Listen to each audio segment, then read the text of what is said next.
Assalamu alaikum. This is Sharup Mujumdar welcoming you all to the English news from BTV Chattogram. Let's begin with the headlines. ECNIC approves 13 development projects involving more than 8,000 crore taka.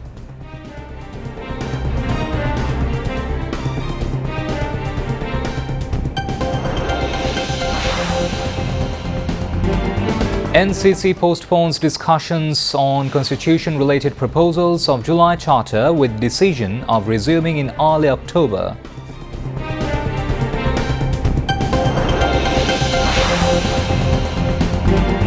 ICT starts recording depositions of NCP convener Nahid Islam in case of crimes against humanity by Sheikh Hasina and her allies.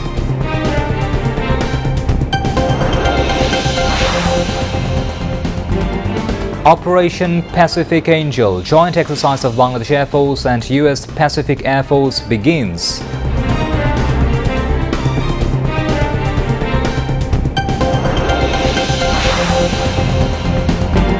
Israeli forces kill 106 Palestinians as they launch ground assault on Gaza city.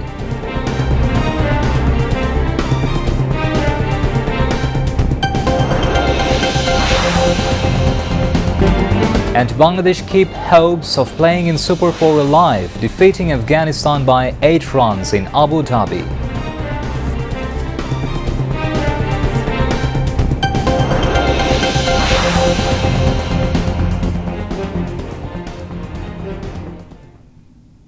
Those were the headlines. Now moving on to the details. The Executive Committee of the National Economic Council, ECNIC, has approved 13 development projects involving an overall estimated cost of 8,333 crore 28 lakh taka. Of the total cost, 4,437 crore 82 lakh taka will come from the government's fund, 1,225 crore 36 lakh taka as project assistance, while the remaining 2,670 crore 9 lakh taka will be borne from the implementing agency's own funds. Chief Advisor and ECNIC Chairperson Professor Muhammad Yunus presided over the meeting held at the NEC conference room in the city's Shere Bangla Nagar. Among the approved schemes, 7 are new projects, 5 are revised ones, while 1 project got an extension without increasing cost. The major approved projects included Information Upper, Empowerment of Women through ICT Phase 2, third revised under the Ministry of Women and Children Affairs, and modernization of research labs and infrastructure development at Dhaka University of Engineering and Technology, Duet, Gazipur.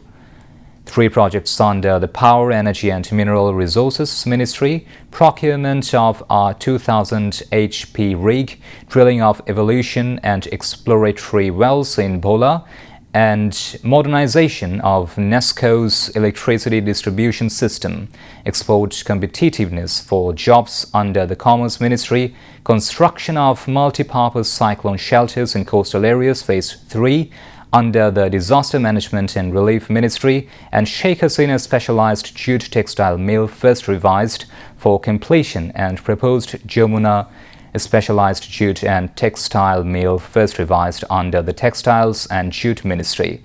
3 projects under the Local Government Division, including Khulna Water Supply Project Phase 2, Solid Water Management Initiative in Narayanganj City Corporation, and Integrated Service and Livelihood for Displaced People from Myanmar and Host Communities LGED part, were among the approved projects. The other projects are Sylhet Osman International Airport Expansion Phase 1 first revised, and construction of multi-story flats for government officials at Mirpur, Paikpara, Dhaka, first revised 4th extension. Besides, the ECNIC members were also apprised of 11 projects earlier approved by the Planning Advisor. After the meeting, Planning Advisor Wahiduddin Mahmood briefed the reporters. The National Consensus Commission postponed discussions with political parties on the implementation of the constitution-related proposals of the July National Charter. The discussions will resume in early October when Chief Advisor Professor Muhammad Yunus returns home after attending the UN General Assembly session. The Commission's Vice Chairman, Professor Dr. Ali Riaz, said this while briefing journalists after the discussions at the Foreign Service Academy in the capital today. Commission members Dr. Badiul Alam Majumdar, Justice Emdadul Haq, Dr. Iftikharuzaman, Dr. Muhammad Ayub Mia and Special Assistant to the Chief Advisor Monir Haider participated in the discussions. Representatives of 30 political parties including BNP, Jamaat-e-Islami, Jatiyo Nagorik Party NCP, Gon Odhikar Porishod, Nagorik Oikko, Ganoshanghoti Andolon, Communist Party of Bangladesh, Biplobi Workers Party, Amar Bangladesh AB Party participated in the meeting. Earlier, the Consensus Commission held formal discussions with political parties in 2 phases. Consensus and decisions were reached on 84 reform proposals of the Constitution, Electoral System, Judiciary, Anti-Corruption Commission, Police and Public Administration Reform Commission. This will be used to prepare the July National Charter. The Commission has already finalized the draft of this charter. The International Crimes Tribunal started recording depositions of NCP convener Nahid Islam in crimes against humanity case filed against ousted Prime Minister Sheikh Hasina and 2 others.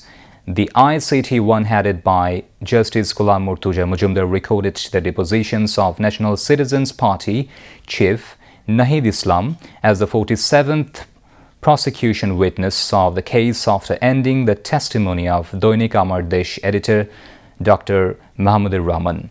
Chief Prosecutor Muhammad Tazul Islam and prosecutors Mizanul Islam and Ghazi M.H. Tamim moved for the prosecution before the ICT, while state-appointed counsel Amir Hussain moved for fugitive accused Sheikh Hasina and former Home Minister Asaduzzaman Khan Kamal.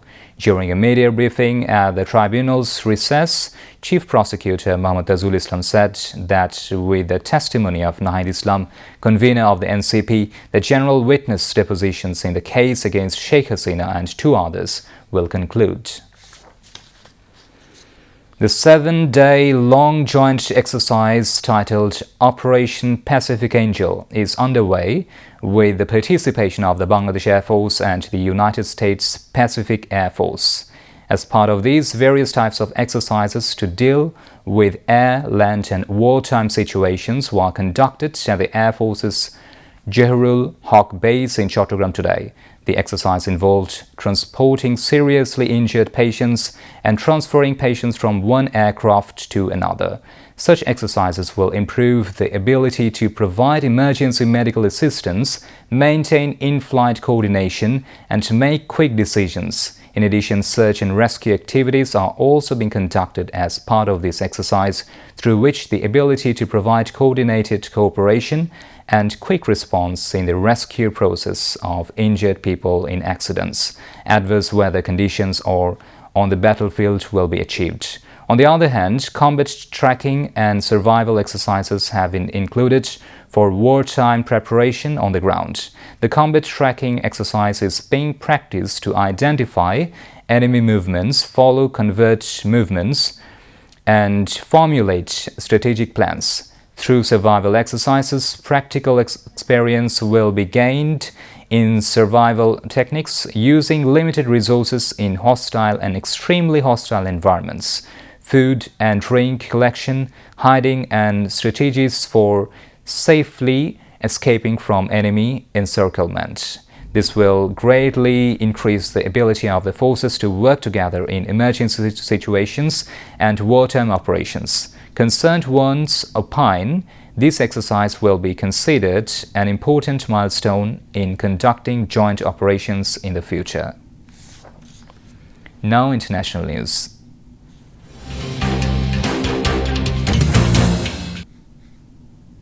Israeli attacks have killed another 106 Palestinians in a single day in Gaza. This brings the total death toll since October 7, 2023 to nearly 65,000, with more than 165,000 injured. Israel launched ground assault on Gaza City, and its troops have pressed deep into the densely populated city. Gaza City has been subjected to intense bombardment for weeks, triggering displacement of tens of thousands of Palestinians. Meanwhile, a United Nations independent investigation report released on Tuesday says Israel has been carrying out ethnic cleansing against Palestinians in Gaza for more than 23 months. The report's release coincided with Israel launching a major ground operation in Gaza City. The investigation was conducted by an international independent commission formed by the UN to examine human rights violation in the occupied Palestinian territories. The 72-page report holds Israel's top leadership responsible for ethnic cleansing. Commission Chair Nevi Pillay stated in an interview that Israeli Prime Minister Benjamin Netanyahu, former Defense Minister Yoav Gallant, and President Isaac Herzog are found to have given orders and incitement for the killings in Gaza. Since they are state officials, the report concludes the campaign of ethnic cleansing was carried out by Israel itself. Israel has rejected the UN's findings, calling the report false. Meanwhile, new Israeli airstrikes hit Yemen's Red Sea port city of Hodeidah. Local sources told Al Jazeera that several civilians were killed. Houthi-run Al Mashira TV reported that Israel carried out 12 airstrikes on Tuesday. U.S. President Donald Trump arrived in the United Kingdom late Tuesday night local time for a two-day state visit. This marks his second state visit to the country, an unprecedented move for any American president. During the trip, the two nations are expected to sign multiple investment agreements. British Prime Minister Keir Starmer is expected to highlight Trump's second state visit as a way of strengthening the special relationship between London and Washington. King Charles III will officially welcome Trump today at Windsor Castle with full royal honors. The U.S. president will attend a state banquet there, accompanied by First Lady Melania Trump. On Thursday, the second day of the visit, Trump and Starmer will meet at the Prime Minister's official country residence. Top executives from major companies, including NVIDIA CEO Jensen Huang and OpenAI's Sam Altman, are expected to attend. The meeting is likely to result in business deals worth several billions of dollars. Microsoft has already announced plans to invest over $30 billion in the UK over the next 4 years, while Google has pledged an additional £5 billion. A significant portion of these investments will go towards building a new data center in London designed to meet the growing demand for artificial intelligence AI-based services.